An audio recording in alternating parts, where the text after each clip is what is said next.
Большинству людей во время прогулок по пляжу попадаются ракушки, камни или обычный мусор. Но находки этого парня всегда очень интересны. Некоторым из них самое место в каком-нибудь музее. К сожалению, по законам Новой Англии, США, редитор не мог оставить находку себе, даже если бы у него было место для хранения чего-то подобного. Собирать кости охраняемых морских млекопитающих незаконно, нам это было хорошо известно. Поэтому я и мои приятели связались с местными властями, которые забрали кость в соответствии с федеральным разрешением от Национального управления океанических и атмосферных исследований. Теперь кость будет выставлена на всеобщее обозрение в качестве наглядного пособия. Считаю, что это победа. Ведь теперь она не исчезнет в океане, написал пользователь Reddit.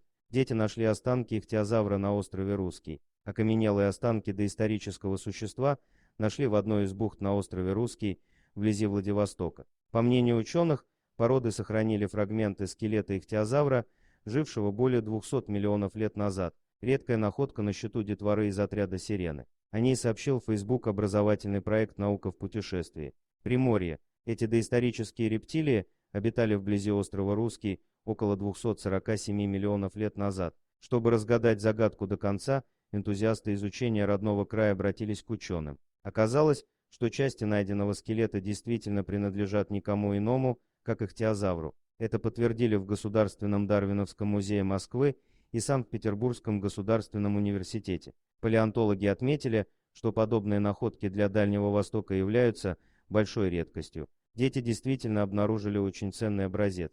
По словам палеонтолога Юрия Болоцкого, на острове Русском однажды уже находили останки ихтиозавра. Но в Приморье ранее встречались лишь разрозненные фрагменты скелетов. Этот же довольно полный. Кроме того, часть его остается в породе, что дает надежды на большее. Материал надо препарировать, и может быть там окажется самая важная часть скелета — череп. Но голову могли ему оторвать еще 220 миллионов лет назад, цитирует слова ученого РИА Новости. Ихтиозавры, судя по всему, напоминали современных дельфинов и касаток. Они имели удлиненную морду, мощные плавники и огромные глаза, что говорит о ночном образе жизни. Эти древние рептилии отличались живорождением и накапливали подкожный жир, как теплокровные животные. Окрас ихтиозавров представлял собой своеобразную светомаскировку, темная верхняя часть туловища и светлая нижняя, как у боевых самолетов или нынешних касаток и дельфинов.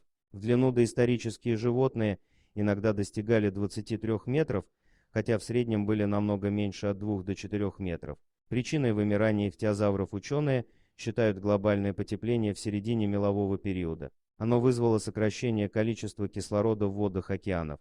Не все смогли приспособиться к новым условиям. Недавно данные, полученные при изучении морских раковин из Антарктики, подтвердили, что Земля подверглась климатическим изменениям еще до столкновения с астероидом, уничтожившим динозавров. Кстати, вполне возможно, что вскоре нашей планете вновь предстоит пережить нечто подобное.